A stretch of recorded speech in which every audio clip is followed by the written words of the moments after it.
Onam preparations part 2. Practice നടക്കാത്ത practice ഡേക്ക് ശേഷം ഞങ്ങളുടെ അടുത്ത കലാപരിപാടി കോളേജിലെ പ്രാക്ടീസ് ഡേ. ഇത് ഞങ്ങളുടെ ഓണം ഫംഗ്ഷന്റെ തൊട്ട് മുമ്പത്തെ ഡേ ആയിരുന്നു. ഞങ്ങൾക്ക് പ്രത്യേകിച്ച് പരിപാടിയൊന്നും ഇല്ലായിരുന്നു. ഞങ്ങളുടെ ഡാൻസിന്റെ പ്രിപ്പറേഷൻസ് മാത്രമേ ഉണ്ടായിരുന്നുള്ളൂ. കഴിഞ്ഞ തവണ ഒരാൾക്ക് ലിപ്സ്റ്റിക്കിന്റെ ഷെയ്ഡ് നോക്കലായിരുന്നെങ്കിൽ ഇപ്രാവശ്യം ഒരാളുടെ പണി കാണിച്ചു തരാം. എന്ത് ശാന്തമായ ഉറക്കം. ഏത് ശാന്തമാ? ശാന്തമല്ല, ശാന്തത. ശാന്തത കൊടുങ്കാറ്റിന് മുമ്പുള്ള ശാന്തത. പിന്നെ ഉച്ചയ്ക്ക് ഫുഡ് കഴിഞ്ഞതിന് ശേഷം ഞങ്ങൾക്ക് കുറച്ച് കോമ്പറ്റീഷനും കാര്യങ്ങളൊക്കെ ആയിരുന്നു. ഞങ്ങൾക്ക് ഇതായിരുന്നു പരിപാടി. കയ്യില് മെഹന്തി ഇടുന്ന ഒരു സ്ത്രീ ഇവിടെ ഉണ്ടെന്ന് പറഞ്ഞു. ആ സ്ത്രീയാണോ ഈ തളച്ചി? അടുത്തതായി ചെസ് നമ്പർ 2 ഓൺ സ്റ്റേജ്.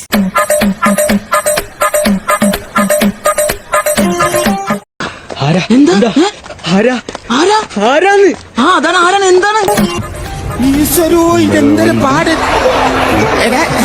പിന്നെ ഇങ്ങനെയൊന്നും അല്ലടാ. അതൊക്കെ കഴിഞ്ഞിട്ട് നമ്മുടെ മെഹന്തി ആർട്ടിസ്റ്റ് എങ്ങനെയാണ് മെഹന്തി നന്നായിട്ട് ചുമക്കുക എന്നൊക്കെ ഉള്ള ടിപ്സ് ഒക്കെ പറഞ്ഞു തരുന്നുണ്ട്. പിന്നെ നമ്മുടെ നെക്സ്റ്റ് വീഡിയോയിൽ ഓണം ഫംഗ്ഷൻ കാണിക്കാം. അപ്പോൾ ഇന്നത്തെ വീഡിയോ ഇത്രയൊക്കെ ഉള്ളൂ. ബൈ.